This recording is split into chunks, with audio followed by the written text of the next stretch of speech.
हमारे यहाँ फरियाद सुनने वाला कोई भी नहीं। ये अंधे, गूंगे और बहरों का माशरा है। मीना को लेकर फार्म हाउस जाओ, बस वो पहुंचने वाली है। मुझे सब पता है कि मैंने क्या करना है।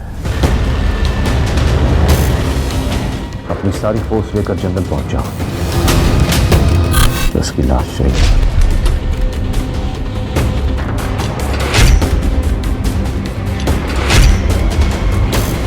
है ना तुम?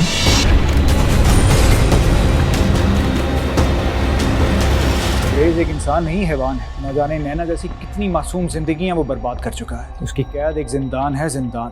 जिंदान? मुझसे तकरार करने की जरूरत किसी के अंदर नहीं। तुम्हारे साथ जो उन्होंने किया है उसकी सजा उन्हें मिलनी तो चाहिए ना। उनको सजा मैं खुद दूंगी। अपनी हर एक तकलीफ का बदला मैं खुद लूंगी। मैं भी उनकी खुशियां उनकी जिंदगी से नोच लूंगी। तुमने अच्छा नहीं किया, मैं तुम्हें जिंदा नहीं छोड़ूंगा।